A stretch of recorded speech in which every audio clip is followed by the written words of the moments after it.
in Mahindra Insurance Brokers Limited, and the team have been kind enough to be one of them as well. But before we get into the whole CDPX and how they are using some of those things as well, more importantly, we would want to know, Asha, you as a person. I mean, you have very diverse experience, I think 12 years in the industry, and worked across different kinds of domains, verticals. You have been on the retail side and then switched to insurance eventually. So, why don't you talk about yourself and your experience across these organizations before we move to the rest of things? Sure. Thank you so much for this opportunity. Good morning, everyone. Very happy to be here and share my experience, overall professional experience and the experience working with WebEngage and how we have adopted their platform and how it has helped us significantly. So, coming to my experience, I am from Calcutta. So, I've been shifting cities and shifting industries, both from retail to retail companies like Spencer, Shoppers Stop, then V-Mart, then Bombay FinTech, and finally BFSI, Mahindra Insurance Brokers. Predominantly been always customer first approach because of my various industry experience. Spencer's, I was handling the loyalty program and alliances, and Shoppers Stop also predominantly handling the loyalty program. So retail, this gave me kind of experience of customer first mindset, working on complex data, data crunching, as it was mentioned by Ankit earlier, the segmentation, personalization, whatever you want to do, you pass it on to analytics team, they create the segments for you, you attach a campaign, and that's how the campaigns were done then. And Spencer's, Shoppers were predominantly offline section, not online, so there the things were completely different what things are now. So in Mahindra, I am handling again retention, call center, and also designing the loyalty program for our POSP agents.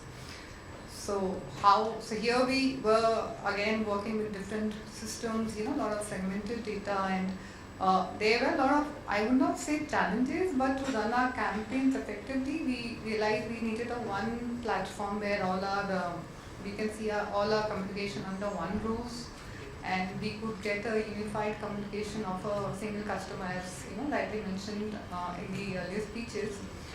For us, being an insurance category, a consumer has multiple policies, and for us to get a single view was extremely critical and essential.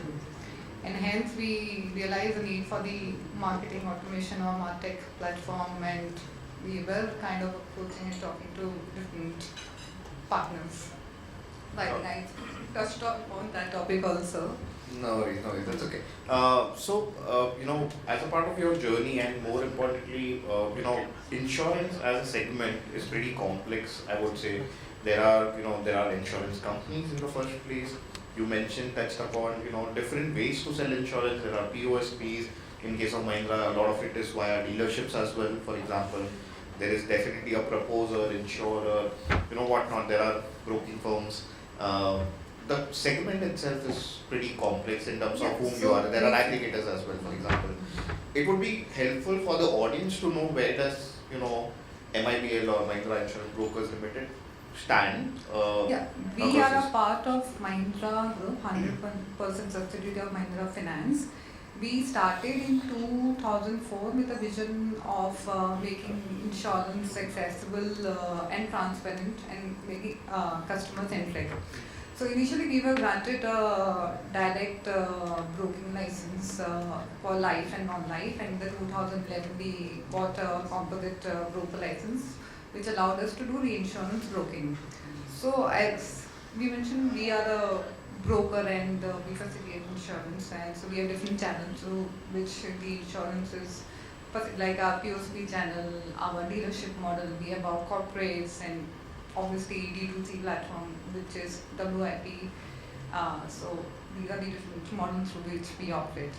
Right. So, for the audience, I just wanted to, the reason I brought about some of these complexities, and that's what CDP is actually meant for, to to be able to model these kind of complexities, different channels from which insurances are being sold, different kinds of, there are dealers, there are agents that get involved. It's usually specifically for categories like life insurances, it's a lot of assisted selling happens as well, and hence while we dive into the CDP X, and it's a continuation of what Ankit was also talking about, having people having say multiple vehicles, and those multiple vehicles having their own policies.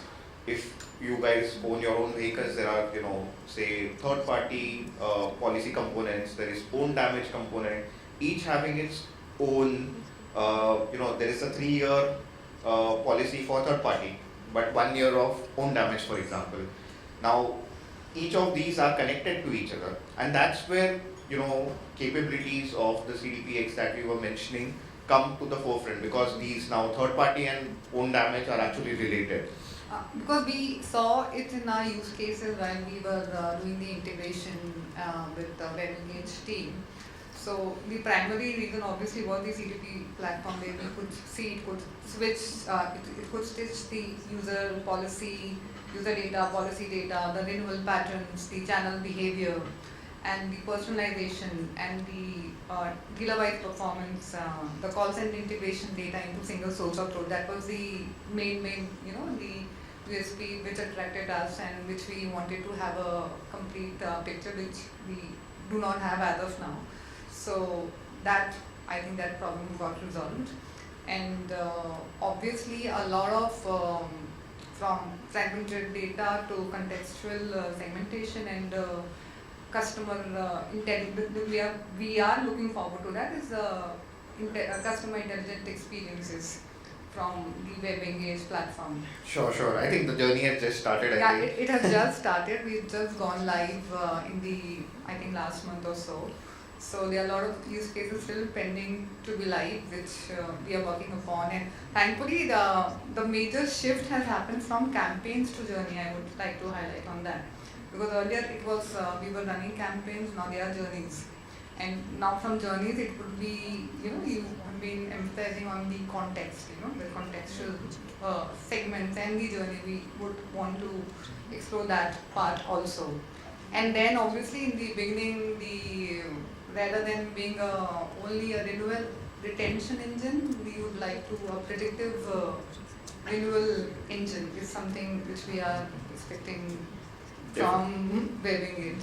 Definitely. That's where the vision is. Sure. And Asha, since you have traversed these multiple brands, you mentioned about Spencer's, Shoppers Stop, for example, and you have a deep understanding about loyalty. I'm sure there are people in the audience that would like to know In fact, about. one of my ex-bosses is also here with whom I work. She can always correct you. Yeah. Uma is here, yeah. Yeah, so, how do you look at when you have traversed the spectrum, from more retail to now insurance for that matter, what are the first principles that you have carried forward? How do you see, does loyalty also change across these segments? How do you adapt to these situations? It would be great to hear your personal journey on those lines as well. Yeah, so retail, retail is very fast-paced, coming from a very fast-paced, high footfall world, and compared to insurance where it is a very need-based, lot of compliance and regulations, and where the decision is more or less delayed. But one thing is common is all customers ultimately are same in terms of their human behavior. Only the context is different. So the learning has been, if you truly understand your customer behavior and you engage with them in a meaningful way, retention is a natural outcome. That's what I've learned across the industry. So it is all data led. How much you engage, what you engage, what to show, accordingly the conversions and retention is inevitable. Right. And would you try and give a few examples how you understood about your data, maybe you have like some great numbers that you have mentioned earlier about the retention rates that you were able to get maybe at some of these organizations. Any anecdotal instance that you would want to quote? So, for example, I would like to talk about Spencer's. Spencer's, I launched the loyalty program along with my boss, obviously. So, initially, for launching, you need to do a lot of data, dipstick, insights, research, what they are doing. It's a combination of recency, frequency, and available value. You want to increase all of that. And being a food and grocery, the customers can come twice a month or thrice a month. So you have to play around those things, and obviously you have to create a win-win situation both for the customer and the organization, where customer also know, I get points if I purchase XYZ at this interval. So once after launching, the good part was we were getting a lot of data. So we could get into a customer's basket, what he's buying, what he's not buying, and then do a lot of upsell and cross-sell. For example, food, he's buying atta, but he's not buying ghee for the family. So you capture all of that data, whether he's an individual, it's a family. So you do a lot of data crunching analysis. If it's a family of 4, why is his basket size only 2,000? It has to be a 5,000 thing. So accordingly, we did a lot of promotions for which we saw the numbers also jumping. So it is again, as I said, the right kind of analysis, the right kind of campaign, and right kind of touch point reaching to the customer, and you see the numbers growing and the customer stickiness increasing. So that's how we started from 20% loyalty repeat, 30, 40, 50, and eventually we achieved a 60% loyalty repeat for Spencer's. That's phenomenal. I mean, from 20 to 60, I'm sure. Yeah, we launched, and we saw those numbers growing at Shoppers Stop. When I joined, it had already a very matured loyalty program. So it was already at a 90% loyalty repeat. So there it was more of learning in terms of what more campaigns we can do, what more data analytics can be done, what kind of different channels are working, and it was predominantly a lot of cross-sell and upsell at Shoppers Stop, because sending from cosmetics to clothing, footwear, a lot of bundling offers to see what customers are not buying and how can we upsell. So that helped the revenues to grow, and obviously the loyalty program structure itself was so interesting that it was a tiered program. So the objective was to keep on upgrading our customers there. Sure. I think there's a lot to learn from the diverse experience. I'm sure Asha is around. In the interest of time, we are actually squeezing some of the questions out over here. But Asha, any closing thoughts that you would want to give to the audience?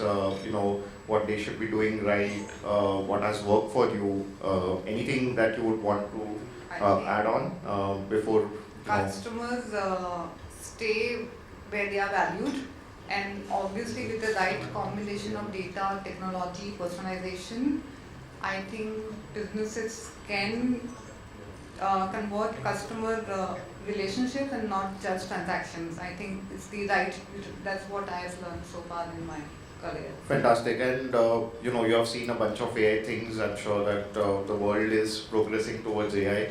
What are the things that you have spent enough time in the industry? I'm sure like a lot of analytics that was done earlier manually. How do you see some of these AI things actually help you? Not just webbing age AI, but in general, I'm sure there are a lot of other elements of AI that are being adopted across the industry. What's your favorite? What are the things that you feel interest you a lot now?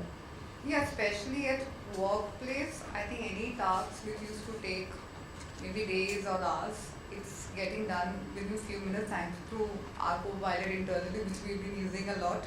In terms of any data crunching, creating presentations, getting any cues, I think AI has definitely changed a lot for us. And I would stitch that to webbing age also, that as I said, there are a lot of, I was going through the dashboard and I was having a chat with Nishit, and while seeing the inside, I was like, this should automatically come from the dashboard. Why we have to even keep, that's the set shift has happened because of the AI. We know now this is possible. That's why the expectation naturally has become that way from the dashboard, and there were a lot of feedback that I would. You need to tell me who is likely to renew. Why do I unnecessarily put my brains there? So that's what I think AI has spoiled us. I think in a big way. No, I think it will just make life simpler so that we focus on more strategy, I think. More of the human element in my view. But yeah, pretty excited to see some of these adoptions then at your organization as well. Thanks a lot. Special mention to Nishit, who has been, a champion. Yeah. It's been a great help for me to learn about it. Thank you so much, everyone. Thank you.